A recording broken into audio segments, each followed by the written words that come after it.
What's going on, everybody? My name is Tyler, and yet it is time for another top 10 video. This is probably my last one of these for the Major League Baseball top 10 by position. Well, I guess this one's going to be a little different. We're going to do the outfielders, and I'm going to do top 20 because there's just so many outfielders, so many good outfielders, that I can't just take the top 10. It just wouldn't be fair. So I got top 20 in Major League Baseball. If you've watched my top 10 videos in the past, I don't solely look at the player stats, although that is a major component. I also take into account where they are in their respective careers, and if I were starting a team, whether or not I would prefer for them to start for me. I figured combine all the outfielders into one list simply because I know a lot of guys move around in the outfield. So if I were to do top 10 right fielders, left fielders, center fielders, it would just been very confusing. So I figured top 20 due to the increase of players. With all that out of the way, let's get it. At number 20, we have Joey Gallo. Let me be clear. Gallo is an immense talent and is one of the best power hitters in all of baseball. And I'm not going to go too far in depth in his 2019 stats because he only played in 70 games due to an injury. My biggest concern with Gallo is that if he does not hit a home run, he will most likely strike out. In 2018, a season where he played in 148 games, Gallo had 500 total at-bats, 103 hits, 40 home runs, and struck out the third most in all of baseball and most amongst qualified outfielders with 207. So in about half of his 2018 at-bats, Gallo either struck out or hit a home run. That unpredictability can be really beneficial to a team, but also can be really detrimental, which is why I have him so low on the list. Also, there are a lot of really good outfielders in the game right now, so it's just nitpicking and hard to choose. So Gallo, right now, number 20. Also, I want to see if he can bounce back from the injury that he suffered for the 2019 season. Number 19, we have Chris Davis. After a 3-year stretch of playing really good baseball, Davis took a step back in 2019 due to some injury issues that just nagged him the entire season. Davis still played okay, hitting 220, 106 hits, 23 home runs, and 73 RBIs. My biggest issue with Davis is that he is listed as a designated hitter. Only played in 4 games in the outfield last season. I put him on the list because he has been an outfielder for the greater majority of his career, but that is a huge knock for me. The guy is also getting up there in age at 32, and similar to a guy later on this list, fortunately he's on an AL team where he could play designated hitter and use his power. But if he changes leagues to the NL, I don't know what type of role he will have, and he's just given that he doesn't play much in the field anymore, I have to have him so low. So as in number 19, I have Chris Davis of the Oakland Athletics. At number 18, we have Michael Conforto. 2019 was a breakout season for the young Mets star. Last year, Conforto hit 257, had a career-high 141 hits, career-high 33 home runs, and a career-high 92 RBIs. Those numbers ranked him 36th, 28th, tied for 15th, and tied for 12th amongst qualified outfielders. Conforto is this low for a few reasons. One, there are a lot of outfielders who have just simply done more in their careers at this point than Conforto. 2, in 5 seasons, he has played in more than 110 games twice, so I want to see if he can continue to stay on the field and be healthy. And 3, I want to see if this year was a fluke or not. His last couple of years have been really solid. I want to see if he can continue to perform at the level that he's playing at.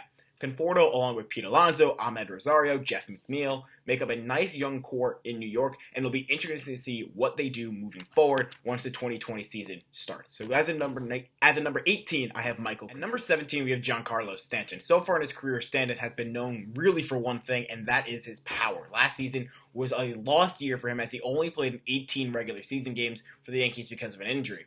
So I'm not going to dwell on his stats, but frankly, they are irrelevant. It was difficult to decide where I should play Stanton because when he is healthy, he is one of the best hitting outfielders in baseball. But that's the thing. Stanton has never really been 100% healthy during his career. Just 4 times in 10 Major League Baseball seasons has Stanton played in at least 140 games. 5 times he's played at least 120. I think the role for Stanton now that he's at this point in his career, given that he just turned 30 back in November, is that he will start the shift to play more designated hitter role. To give him half days, he'll play outfield when his team is at an NL stadium or when he plays an NLT, but most likely, more often than not, he will be a DH and be extremely valuable in that spot. That is why I have him so low, because I just don't know how much outfield he has left in his career. Can he do it? Yes, but given the Yankees roster, too, they got Aaron Judge, Brett Gardner, Aaron Hicks, and they got some young guys coming up. There's really no need for Stanton to play in the outfield. He has the opportunity to play designated hitter. So, as of right now, Giancarlo Stanton, number 17 on my. At number 16, we have Yasiel Puig. After starting the year in Cincinnati, where he performed more so at a level we're used to seeing him, he was shipped off to Cleveland at the trade deadline in a trade for Trevor Bauer and did not have much of an impact. For 2019 as a whole, Puig hit 267, 148 hits, 24 home runs, and a career-high 84 RBIs. Puig also stole a career-high 19 bases. Even as he's gotten older, he's still finding the ways to be more of a threat. We all know that he has a cannon of an arm, which is now slightly concerning for me. Puig is 30 in December, and he continues to get older. The arm strength is slowly going to diminish, and I don't know what else Puig can do in the field. Fortunately, right now, he's on an AL team like Stanton and Chris Davis, where he could play some DH, but if he were to join an NL team in, say, 4 years, I don't know how productive he will be in the field. He is really, really good talent, but the arm strength is going to slowly start to go. I remember some of those highlight plays we've seen out of him in the past. I wouldn't be surprised if we see less and less of those going forward. Don't get me wrong, like I said, Puig is an immense talent, and I hope I get to see him play for many more years to come because I enjoy watching him. But there are some concerns that I have, so as of right now, I have him at number 16 on my. At number 15, we have Starling Marte. Marte has always been one of those guys who's been a really solid piece during his career, and last year was no exception. Over the offseason, he was traded to the Arizona Diamondbacks, which I actually am really excited to see because there's some nice young pieces in Arizona. Last year for Pittsburgh, Marte hit 295, 159 hits, and a career highs in both home runs and RBIs of 23 and 82 respectively. In those categories, Marte ranked 9th, 13th, 37th, and 22nd amongst qualified outfielders. He was also in a tie for 6th in stolen bases with 25. Marte is not someone who necessarily can flip the game on its side with his power, although he has shown he has the ability to in recent years. But if you ever need a big hit or someone to get on base, Marte has proven to do that, and his savviness on the base path adds another dimension to his game, which I think will bode really well for Arizona. So number 15 is Starling Marte. At number 14, we have Michael Brantley. Some things just get better with age, and Brantley is no exception. Last season, his first with the Astros, Brantley had career highs in batting average, home runs, with hitting 311 and 22 home runs respectively, while also tallying 179 hits and 90 RBIs. Amongst qualified outfielders, Brantley ranked 6th, tied for 40th, 3rd, and tied for 15th in those categories.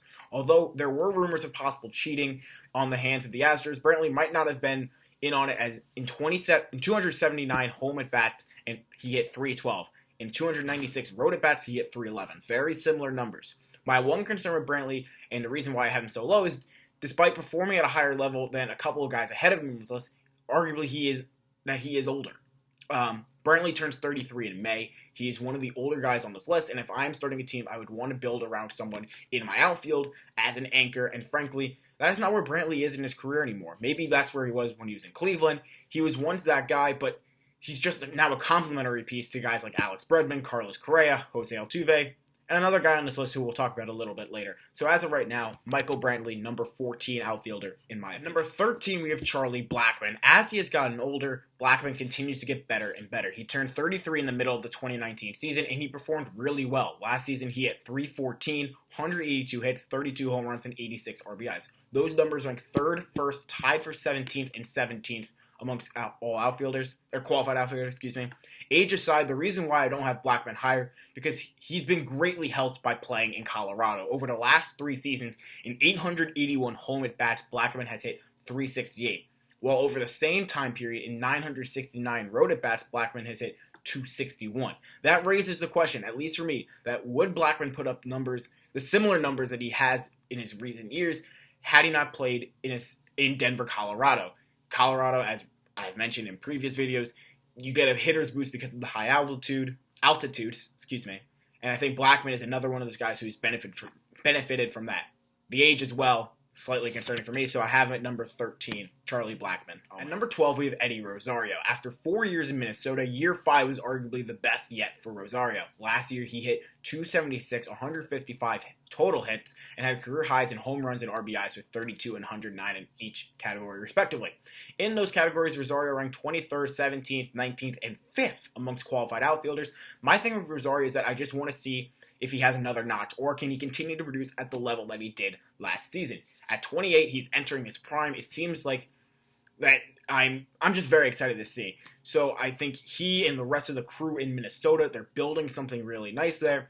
But Rosario is going to be a huge piece for their success in 2020 whenever the season starts. So as of right now, I have him at number 12 on my list. At number 11, we have George Springer. Springer and I actually have something in common, being that we're both from Connecticut, but that is not why he is so high on my list. 2019 was a career year for him as he had career highs in batting average, home runs, RBIs, and wins above replacement, hitting with 292, 39, 96, and 6.2 while also having 140 total hits. Among qualified outfielders, Springer ranked 11th in batting average, 6th in home runs, 11th in RBIs, 5th in wins above replacement, and 26th in total hits. Similar to Brantley a little earlier, whether or not the Astros cheated, and it only impacted their play at home, he has played very similar on the road as he did at home. In the last 3 seasons, Springer hit 280 in 779 home at-bats since 2017, and 279 and 792 road at-bats during the same time period. My one concern with Springer are the injuries. Since playing 162 games in 2016, Springer has not played more than 140 and has only played more than 140 once in 6 seasons. Springer is a very talented player, but I want to see if he can stay healthy going forward. So that's why he just misses my top 10 at number 11. At number 10, we have yet another Diamondback and yet another Marte on the Diamondbacks, Ketel Marte. Despite being listed as a second baseman, Marte predominantly played in the outfield during 2019. Also in 2019, Marte had without question his best season as a pro. Last year, Marte had career highs in batting average, hits, home runs, RBIs, and wins above replacement with 329, 187, 32, 92, and 6.9. If you were listed as an outfielder, Marte would have ranked second in batting average, third in all of baseball, by the way, first in hits, tied for 17th in home runs, tied for 12th in RBIs, and 4th in wins above replacement amongst qualified outfielders. Marte, at 26, is without a doubt entering his prime barring injury, and I believe he will continue to climb the ranks. The reason why I have him at 10, though, despite outperforming some of the guys on this list ahead of him, is because he is listed as a second baseman, and I don't see him playing much outfield going forward, especially now with the acquisition of Starling Marte. But what is going on in Arizona with some of the guys they have on that team, you can't not be excited for what is going to come. So Ketel Marte, number 10, outfielder on my list, although he's a second baseman listed, but he played more in the outfield. What can I say? Ketel Marte. At number 9, we have Bryce Harper. Year 1 in Bryce Harper's 13-year, $330 million contract with the Phillies might not have gone how everyone thought it would, but it was not terrible. Harper hit 260, had 149 hits, 35 home runs, and 114 RBIs. Among qualified outfielders, Harper ranked 28th, tied for 19th, tied for 11th, and 3rd. The thing with Harper is that the expectations were so high that he just simply was unable to meet them, which has a lot of haters' voices amplified in Harper's direction. Harper is also at times rather inconsistent for a guy of his caliber. He will go on stretches where he looks like arguably the best player in all of baseball, and then he goes on stretches where he's essentially a liability. I hope Harper gets back to the level he was playing at when he won the NL MVP in 2015 for his sake and frankly for baseball's sake as a whole, because he is one of those marquee players in the game right now, and I think for him, he just needs to get back on track, and I think year 2 in Philadelphia will be that opportunity. So as of right now, Bryce Harper, number 9, outfielder in my. At number 8, we have JD Martinez. After a stellar year 1 in Boston, Martinez took a step back, but still put up good numbers. He hit 304, had 175 hits, 36 home runs, and 105 RBIs. Among qualified outfielders, Martinez ranked 6th, tied for 4th, tied for 8th, and 6th. Statistically, Martinez is one of the best outfielders in baseball. The reason why I have him at 8 and not higher is because of all the guys ahead of him. They're just either younger or straight up better. At 32, I don't know if Martinez will be able to perform at the level he has in recent years going forward. With Mookie Betts gone, all eyes will be on Martinez, Xander Bogaerts, Rafael Devers. Only time will tell if they can live up to the hype. So as of right now, JD Martinez, number 8 on my list. At number 7, we have Aaron Judge. Due to some injuries in 2019, it was a down year for Judge as he only played in 102 games. The last 2 years have been injury-riddled for the face of the Yankees, but when he is healthy, Judge is one of the best without question. Last year, he had 272, 103 hits, 27 home runs, and 55 RBIs in, once again, 102 games. Comparing him to the statistical outputs of the other outfielders would be useless given the few games he played. For his career, though, Judge has proven to be one of the best power hitters in baseball, which is why he is so feared.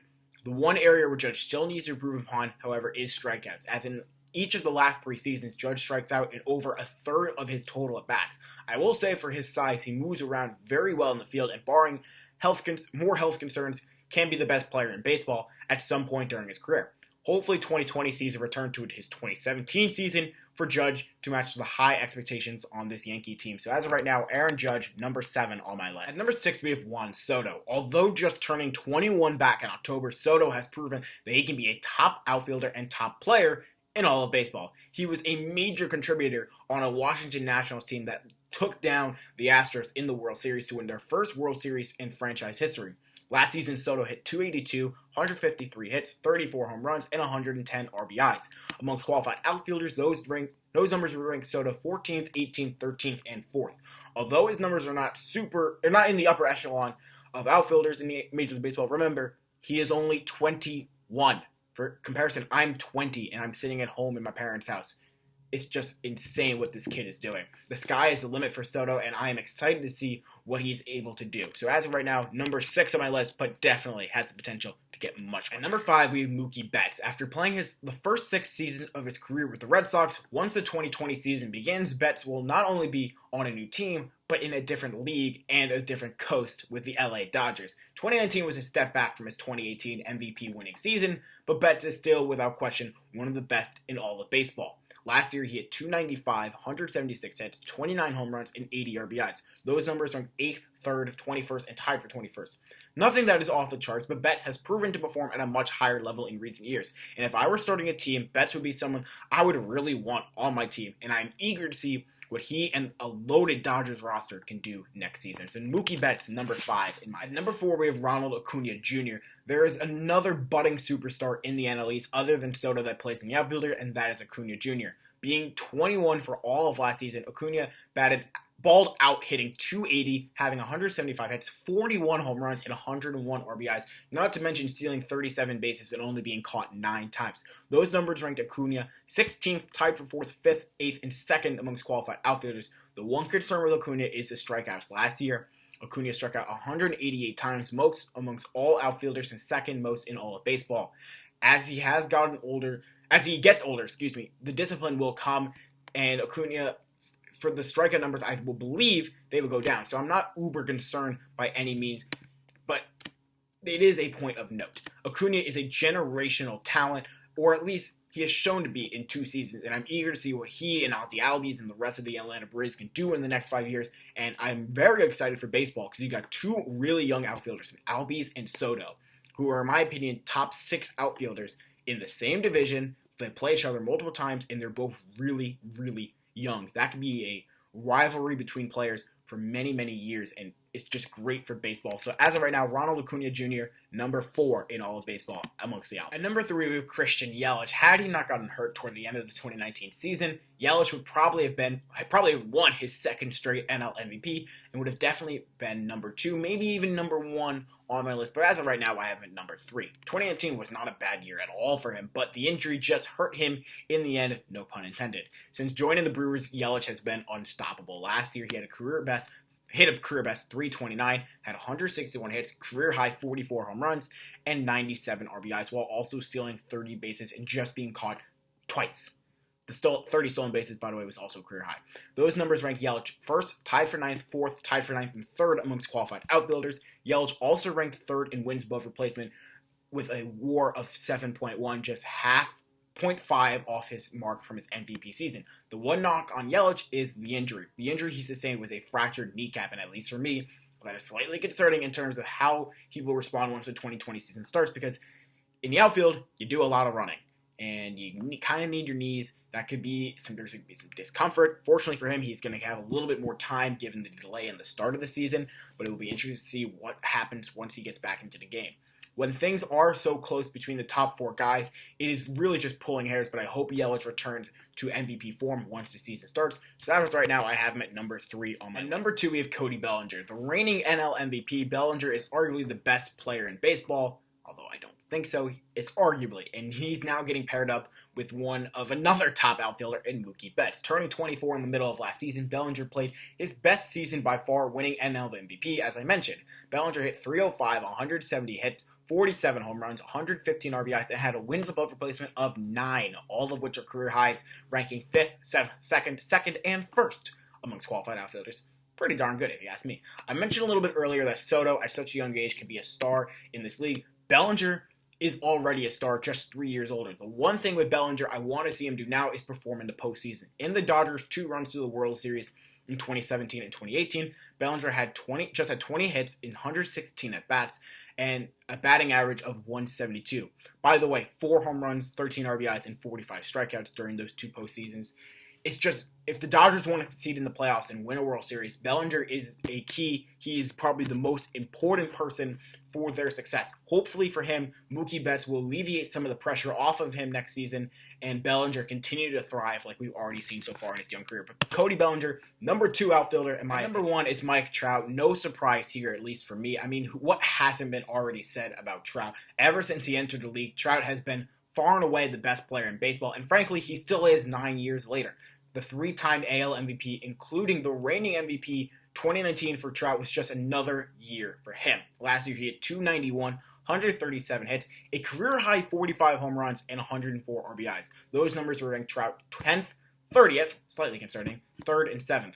Although Trout's numbers came back to the rest of the field in 2019, he has just been so far ahead for the last 6 seasons or so that a down year for him still gives him a decent gap between him and everyone else. Although he is getting older, I still think Trout has a lot left in the tank and can still be one of the best players in baseball for another 5 or so years. Not to mention he's a very good range in the field and really good on the base pass. Just adds another layer to Mike Trout's game. And overall, just far and away, in my opinion, the best player in all of baseball. Mike Trout, number 1 outfielder, number 1 player in baseball on my list. So what did y'all think? Did I get my list right? Did I get it wrong? Tell me what you think down below in the comments. Thank you guys so much for watching. Stay tuned. I'm trying to think some more things, more videos to do in the future. Maybe I'll do another top 10 video for baseball. That would probably be the pitchers.